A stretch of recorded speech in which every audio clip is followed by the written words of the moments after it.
It's simple. Is Three full different- tough still available for selection there, Joe? It's all good old Tuppers, eh? Yeah, but yeah. So yeah, I guess we'll see in time. I think England get whacked in India, to be honest with you, but that's for another conversation, isn't it? Just go into the next part. So Ravi, you mentioned before about, well, not here but off camera, about the umpires. I think there was also a little bit of controversy surrounding them. What was your opinion, just quickly, on the two umpires that officiated this Test match? Yeah, look, I managed to catch Richard Kettleburrow's shockers. Yeah. There were a couple. Look, there were a couple of decisions that were umpires' call. Now, of course, in that instance, they would revert back to the call that the umpire made. And there were some LBW shots that I thought were veering down leg side a little bit too high in some cases.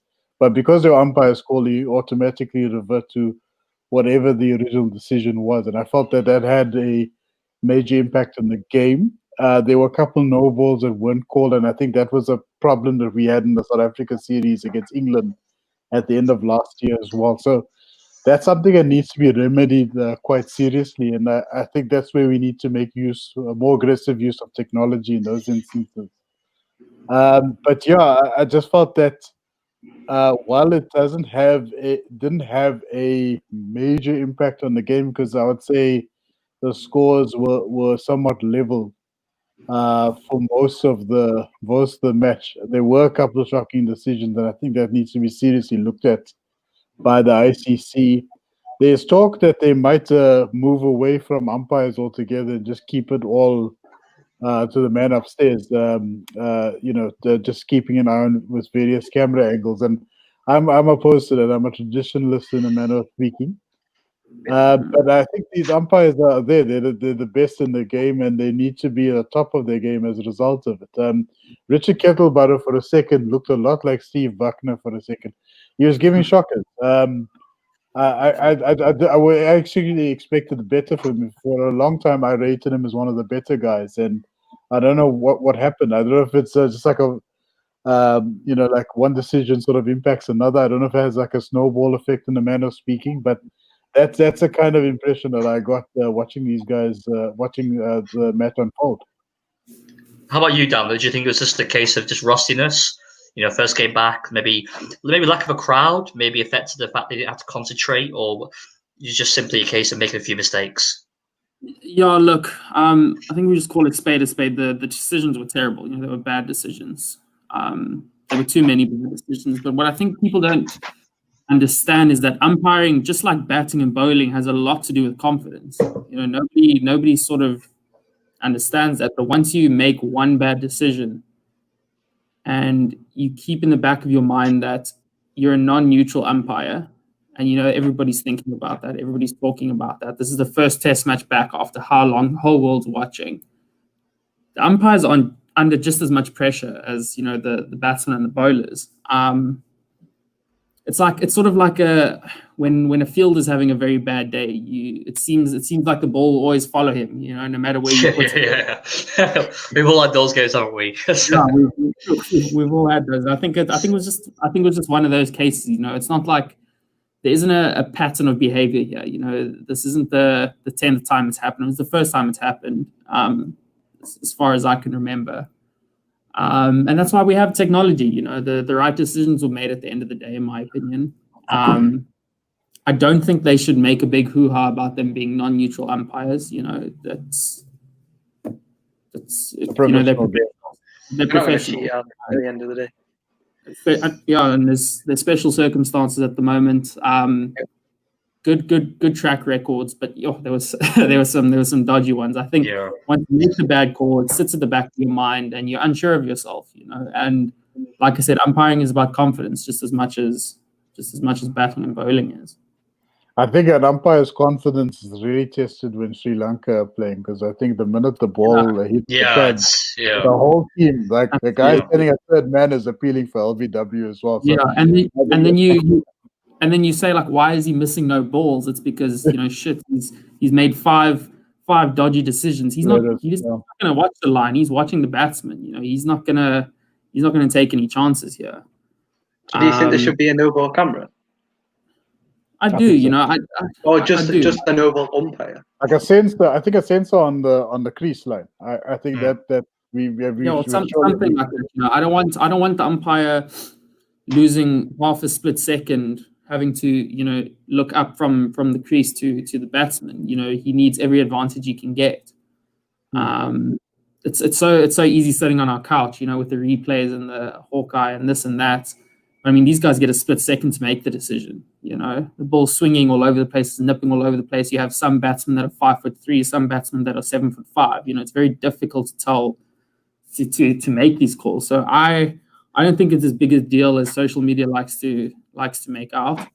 I think if it were neutral umpires, it wouldn't be that big a deal, But just the fact that they're non-neutral umpires, I think that sort of blew up a bit. Thanks for that, Dan. I mean, just moving along, guys. I've got a couple of points to get through. I want to discuss just briefly. I think Ravi, I'll turn to you on this one. Obviously, Jermaine Blackwood played. I think we could all argue that was a match-winning 95, I believe it was, wasn't it, Joe? I think 95 he made second innings. So to wrestle the game away, I mean, he played a ridiculous shot in the first innings, I felt. I mean, he's smashing it straight to Jimmy Anderson off best. But then he plays it a very interesting way. He still continues to go over the top. And he reminded me of sometimes the way David Warner plays in Test cricket, where he almost forgets the format and just goes the aerial route, and it's I actually respect the fact that he stayed true to his game, even though he's obviously in there as a replacement, isn't he? He's not. I don't think he would have played necessarily. I think he was obviously drafting his replacement, despite top of the rankings in West Indian 4-day cricket last year. He got out in a really poor manner in that first innings, but even the second innings, he came out and just bludgeoned the ball like he normally does and he normally plays. Do you think possibly, Ravi, this is him solidifying his position now in the middle order, or do you still feel he's just 1 innings away from being questioned again? Maybe his technique. Look, so I think Jermaine has been knocking on the door for some time. I saw him as far as 6 years ago on the tour of South Africa. It just happened to be the same tour that Temba Bavuma made his debut for South Africa as well. That's how I remember this so distinctly. But Jermaine has been a guy that has played a couple of reckless shots in his career. He's no stranger to that. You're quite right. He's a semi-aggressive player. He has a favorability or a liking for the spinners. And I think he wants to get on top of them quite quickly just to get them out of the game. He's one of those types of test players. You need those guys. They sort of create a bit of excitement for the game.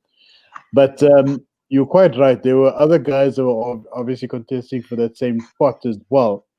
And like I said, I think, to be honest, the batting order is still being constructed as we go along.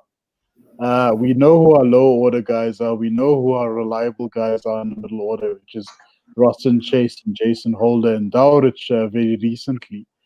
It's just a matter of getting our openers, our top 6, I think, top 5, I should say.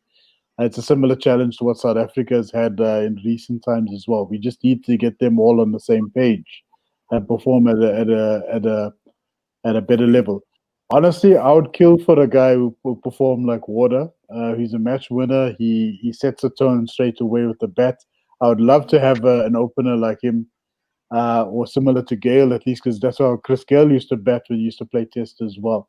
We don't give have Evan Lewis that license. Evan Lewis, you should give him the license to play that way.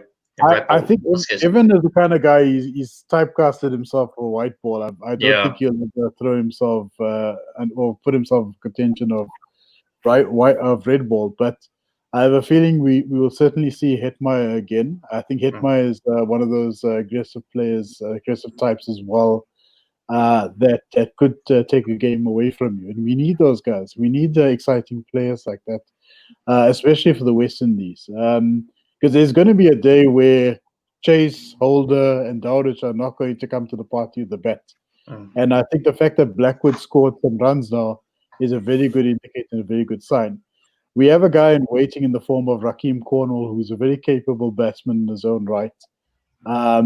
I think if the conditions are suitable for spin, you may see a case where Cornwall, they might take a gamble and replace Chase for Cornwall, or take an even bigger gamble and bigger risk of playing both Cornwall and Chase together in the same match. I think that's going to take a lot of steel genitalia of some sort. And sorry, I just remember there's a PG-13 rating over here, right? So I score all the time on it, mate. You can say what you want. Don't worry about it. fantastic. Yeah, you need some steel balls for this one. But I think if you're going to play two spinners or two all-rounders at least, especially on conditions which have favored fast and medium swing bowlers, you might want to play one less spinner. It all depends what the pitch is going to look like at Old Trafford.